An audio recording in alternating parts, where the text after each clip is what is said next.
Thank you for having me. This book essentially deals with the murder of your son and the family and hope and love and passion for each other and connecting oneself. But, there's a line in the book where you say that the murder of your son was incalculable. For me, how do you then begin to put, how do you begin to, in your own words, how do you then begin to find peace and when something that has happened to you is so devastating? That's a very difficult question, because I really don't think that at the end of the day you ever really find peace.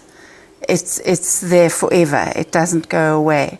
But you've got to live. You've got to carry on living. And so the way I've put it is that you never get over it, but you get through it.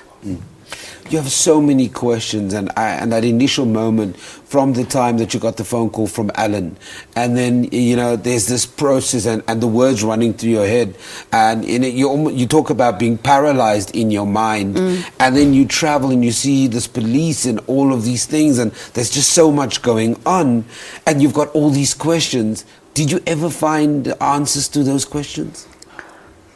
No, not really. Not really. Which particular type of question are you? Because we found an answer in that we... For example, when you discover the body at the pool and you talk about you're seeing this person that was so much part of your life and so much energy, and then you start other questions with what happened, why did this happen to my son? And in relation to that, did you find some answers? No.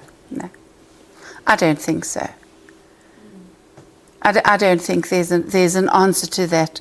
A lot of people come forth and say it was meant to be, or it was his time, or whatever.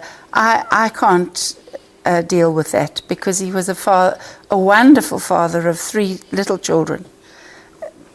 A loving God would not have left those children without a dad. So to me, there are really no answers. Those people were in the wrong place at the wrong time, and they should never have been there. So this happens and it rocks and devastates your family. Yes. And you need this process to heal, or whatever personal process you need to go through. When did you then decide that I was going to turn all of this into a book and share my pain with everybody else? Because I can only... and then my question actually is, in the process of putting this book together, you describe what happened to your son, the stab wounds, the fact that he was shot to the back of the head and he was laying in the pool. Was that one of the most difficult memories to put down on paper, or which was? Oh, yes, definitely. And it's something that I still have flashbacks. I still see it often. If I can't sleep at night, I still see that, yes. When was the decision to put the book together? Yeah. It kind of evolved, because all these extraordinary things started happening, which had never happened remotely to us before.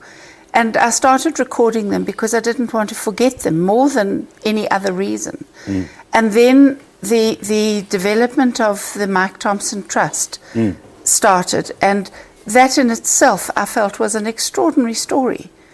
The way his boss and his company just ran with it and have turned it into an amazing thing, just from a chance remark that I made on the morning of his death, that we cannot let him, such an amazing young man, become another police statistic, that some good must come of it somehow.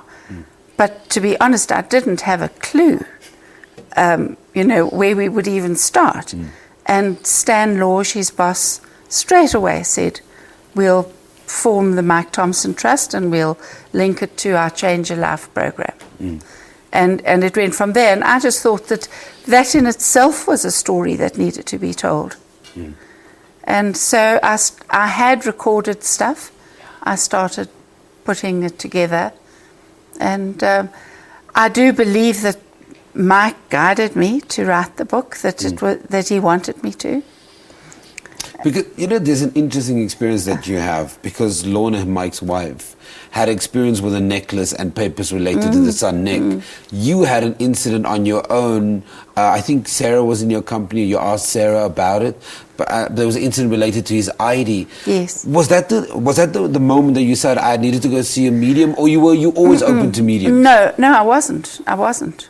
I had an overpowering, constant, nagging thought, I must see a medium.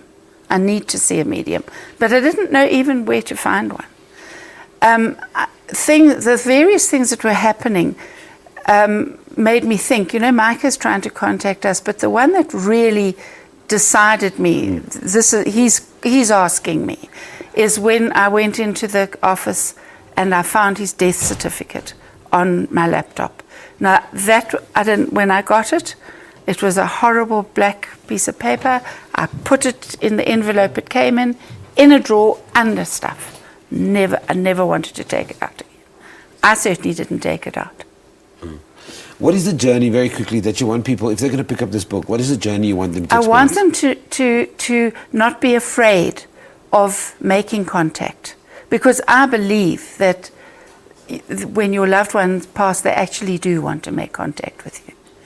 And because of whether you call it brainwashing or over the years it's been pushed out of us, it's been made to be evil or unhealthy, people don't. And I want them to know that it's not evil. It's a great comfort. It's helped me enormously. Very quickly, how's the family doing in 5 seconds? They're doing fine. They're doing well. Diana, thank you very much for joining us here and sharing your story. The author of Soul Connection, A Mother's Love, continues after the afterlife. It's a memoir, and it's based on her son, Mike Thomson, who was murdered here in Johannesburg. And it really is an extraordinary read. Go and get it. I guarantee you it's going to spark a debate around the dinner table. It's available through... It's available in most of the bookshops now. Exclusive Books have got bargain books, apparently. Okay, so it's everywhere. Estrel. Okay, Yeah. we take an ad break. We'll back off this.